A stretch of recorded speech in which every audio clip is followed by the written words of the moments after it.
Good morning. How's everyone doing today? Excellent. So when you hear the word nomad, it's possible you might envision something like this. And this is a person in Mongolia who is shepherding their herd to green pastures. They're moving from place to place each season. Or you might think of someone like this.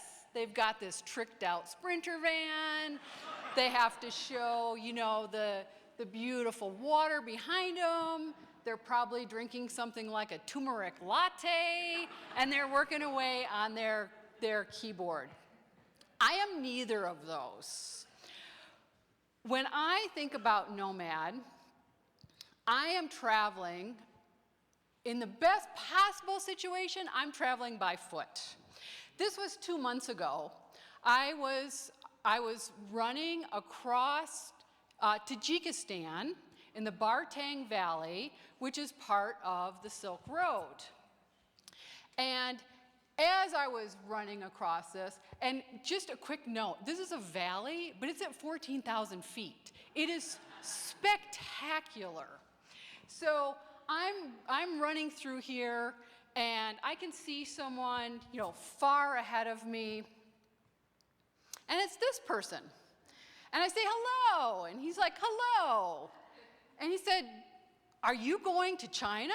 I said, I am. And then I'm turning left, and I'm going to Kyrgyzstan. And I'm like, are you going to Afghanistan? And he said, I am. And then I'm getting my visa, and I'm going to Iran, and I'm riding my bike to London. And I'm like, this is amazing. He had started in Singapore, he was riding to London, and my head is exploding like, I've just met this person, I'll probably talk to him for 2 or 3 minutes, and it's gonna open up like all these amazing ideas of like, wow, I could do that. That would be really cool. Or wondering, other people who might be doing that. So about 2 days later, I'm still running, and there's all these, sometimes they don't know the difference between sheep and goats. But there's all these goats. And then this man appears and he's like, welcome, welcome. And I'm like, thank you. And he holds out this bag, and in the bag is some bread and some sausage. And he's like, welcome, welcome. And he just keeps, passing the bag to me. So I reach in and I rip off a piece of bread, and I had a bunch of nuts in my pocket and dried fruit, and I hand him the nuts and dried fruit. And, we just have this exchange. And then he said, where are you going? And I was thinking for a second, like, do I say the next town? Do I say where I'm finishing?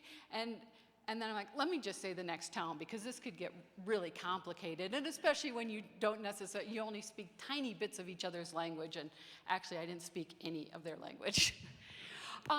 So what I love about travel is the interesting people that I meet along the way, and how these relationships can form us, and what we can learn from them. So this is a little bit closer to home. I was working at an artist residency. So for those of you who are curious about what an artist residency is, number one, it's absolutely amazing. You're given a place to live, usually. You're given a studio, usually. And you're given a stipend.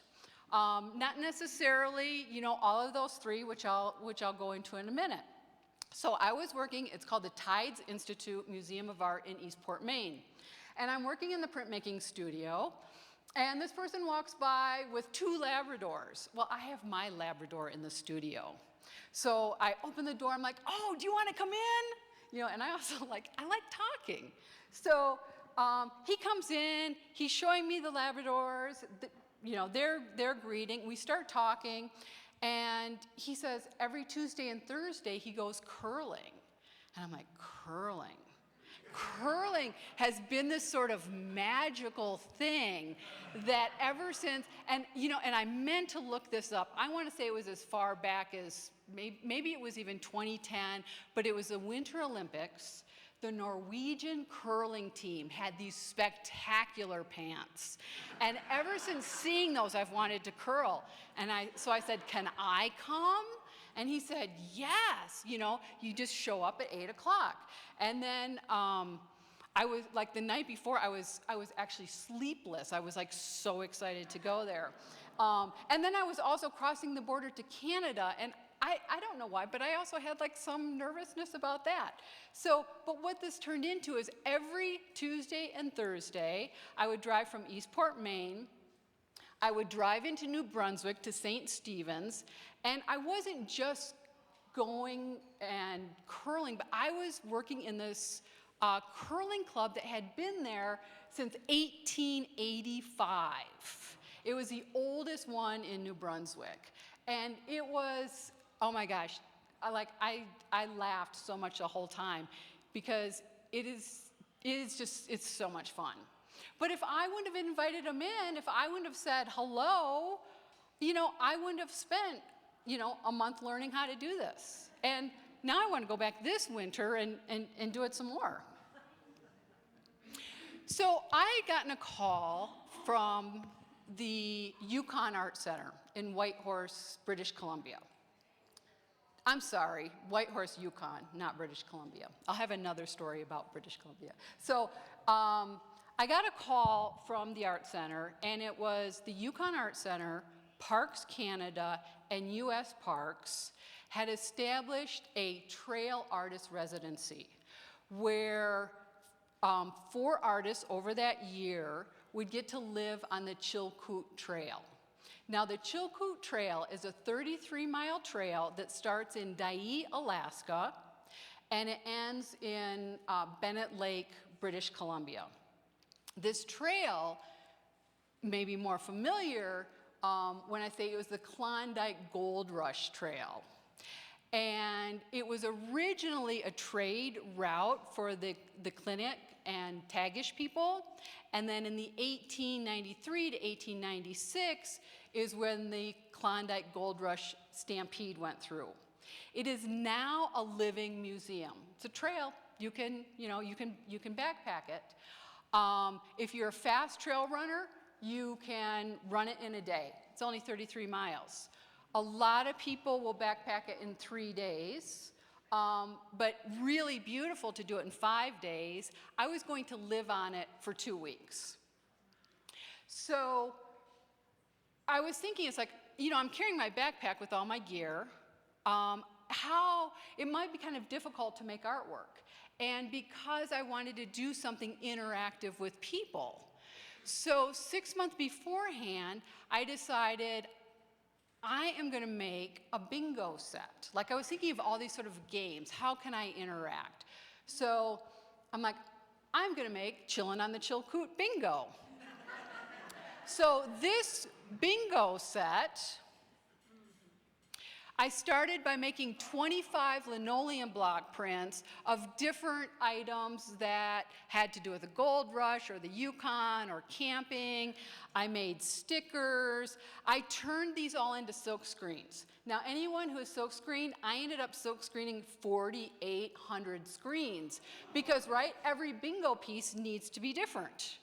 So I made all these different screens. Here they are. This is the background for them. That was the easy part.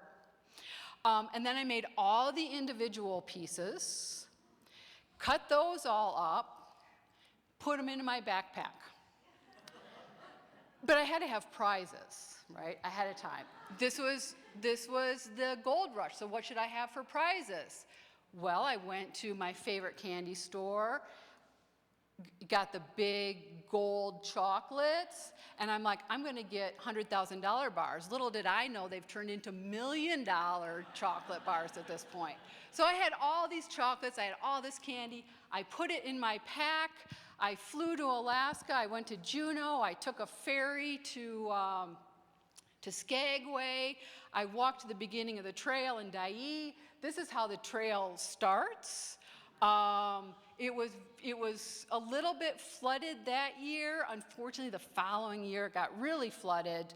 But this is a magnificent trail. So the first night, I set up my camp, and I hear people coming, and I'm like, ooh, we're gonna play bingo. And it was like 4 people, and I said, hey, how would you like to play bingo? And they're like, sure. And so I put out the bingo sets, we play bingo, they get chocolates, and then everybody gets to keep their bingo sets. I wanted to send everybody home with this, so now maybe a lot actually didn't know they have this one-of-a-kind art piece that they get to take home, but they also get to play with other people that they meet on the trail. So there's one night on the trail that there's a lot of people have anxiety because the next day you make a huge climb that takes you out of the US into Canada. And I'll have a picture of that climb for you. So this is also kind of the largest camp. Like there's a park ranger there. It's where the helicopter comes and does food drops or takes out the people that have been attacked by grizzly bears. And there is no one attacked by grizzly bears. And so there's a huge, covered place where people can have dinner and talk and hang out, and it would easily fit, I think, maybe 100 people. So these are a couple of pictures of the people that I was playing. So they would win chocolates, they would win like 10 card sets, and the really cool thing is my pack was getting lighter because I was carrying all this stuff. So I was also really excited to play with big groups of people. So the next day, it's really hard to kind of see the extent of this, but I was at the top, and if you look right here, there's a person coming up behind me. But the trail went way back up and around this way, and it was a blast to go up. Because you're bouldering, you're not even just stepping over the rocks, you're bouldering and you've got a 50-pound pack, and then you get to the top and it is just magnificent.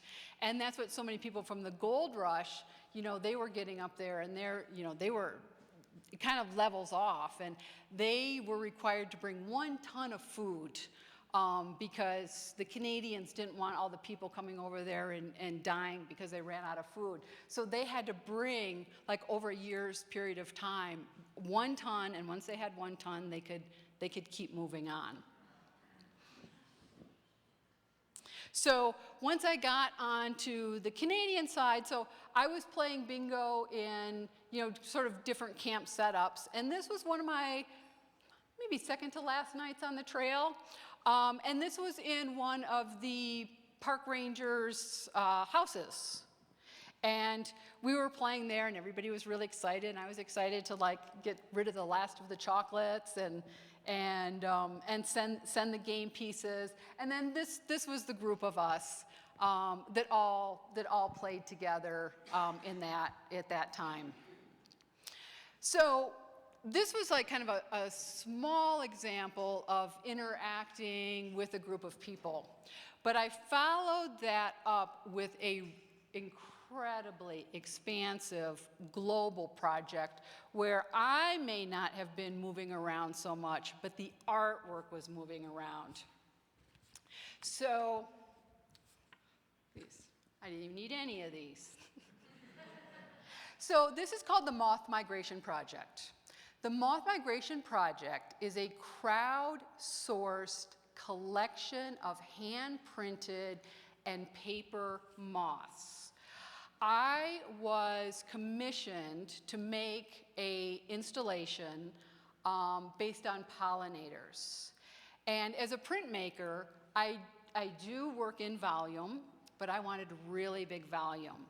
And I thought, why not open this up to invite other people to be a part of it? So I sent out invitations via email and social media, and in a very relatively short period of time, I had over 20,000 moths. And I had someone build the website for me, and all of these different dots are where they were coming from. So each one of those signifies the location The other thing I encouraged people to do is to hold printmaking parties, particularly for people, and ideally for people that may not be artists or they're not printers, and invite them into your home. This can terrify some people. I didn't do it in my studio. My studio is a place, it's my workplace, right? But if I'm inviting people into my home, that opens up like a different level of vulnerability, and it's far more personal. So I would have, 3, 4 people come. I would teach them how to carve linoleum blocks. They would make drawings of moss and prints. We would print them there. And then they could also be in the exhibition. It soon traveled to colleges. This was a group of college students in New Jersey who their faculty member kind of made this part of a every semester curriculum. Last fall, I was at the University of California in Northridge, and it happened to be that they had a large veteran student group. So I went to the veteran student group and said, let's make these. So we all made them together.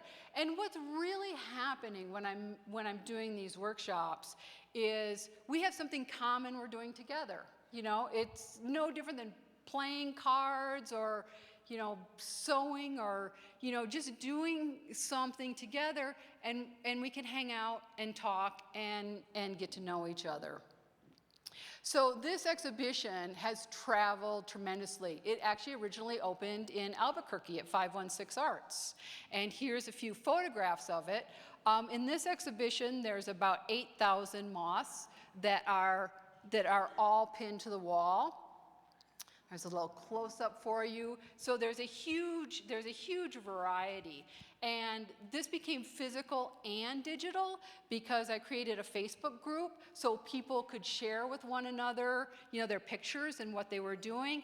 They also made these splinter groups, so they would do exchange portfolios where people would make a number of moths, and then someone would put them into a portfolio and then send them physically out in the mail.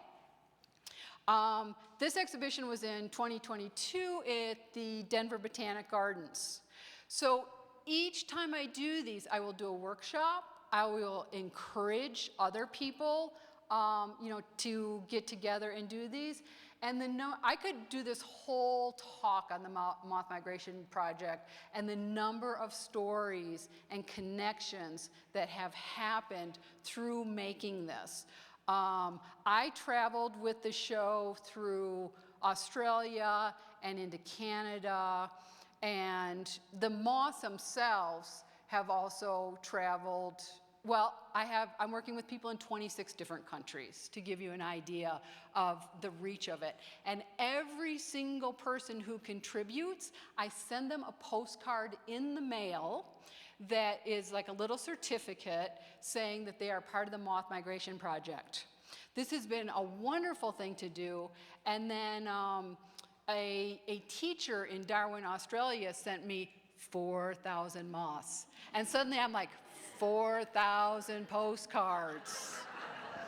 So, and I hand address every one, and I said, would it be okay if I sent them all in one package? Because this is $4,000 of postage. And this is all self-supporting.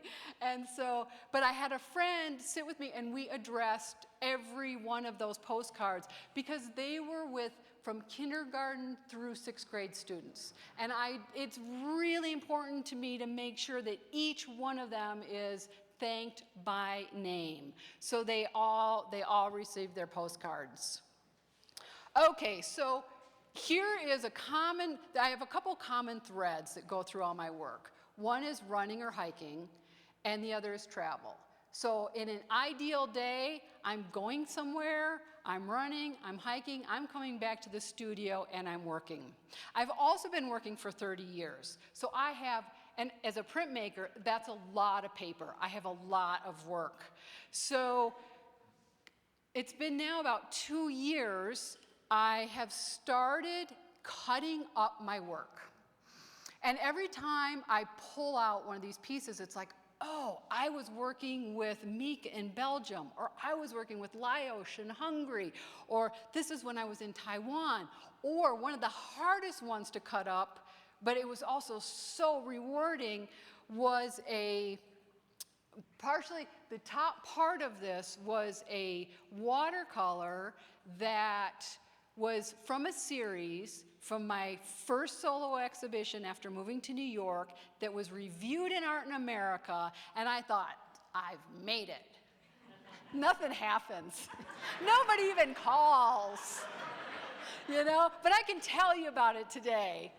And so I did these two pieces in New Hampshire, and so it's a lot of the prints that I brought with me, but also while I was in New Hampshire, I would make cyanotypes on site around the town and then weave those into it. So every place I go, I'm bringing my history, but I'm making something there. And then I'm weaving the two together to essentially create a whole new story. So here's a couple close-ups of that. So I have pieces from an installation that I did in Brooklyn Bridge Park. I did pieces that I carved when I was in Maine. So every place that I'm going, that information is being put into it. This piece actually just went in the mail yesterday for a show that I have opening in Kansas City on Friday. And when I go to Kansas City, there's also, I'm not going to be there for very long, but there is something, I don't know at this moment, that I will do there, some type of work that I'll make and bring back and weave that into something else. So this is what it looks like a little bit in my studio when I'm weaving. Sometimes I start with the work up on the wall and I weave it through. Sometimes it's on the table. There's a little in progress shot for you. And then this piece was done during an artist residency in Maryland I'm trying to think what month it was, August, September, October. And there, I was making, I did suminagashi marbling, which is a type of Japanese marbling, and I was using the Chester River water. So physically, I have the water from there, and then those pieces got woven into works that I had, again, that I had brought with me. And so that's a really important part of whenever I'm traveling or whether I'm going somewhere is how can I, meet with other people. A lot of times what I'll do when I land somewhere, I'll say, oh, do they have a local running store? Like here, we have the running club. You go there, and they all have group runs. So I'll immediately show up for a group run. Or I think the first time I came to Santa Fe, I met up with one of the local hiking groups and then instantly had people to hike with.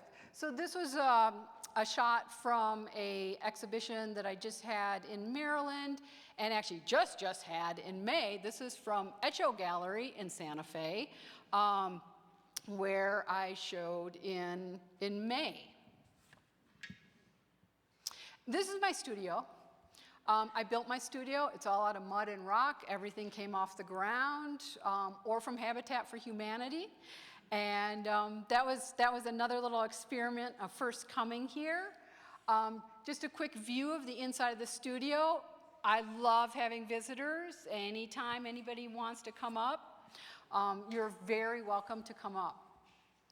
But so this is just a quick overview to really share with you the threads that go through my work, running, sports, all of that of meeting and doing it with other people, as well as traveling to all these different places and doing workshops and really trying to connect people together and sort of weaving this whole life together. So I think of my journey as a nomadic artist to transform this power of curiosity and transform connection and community wherever I go.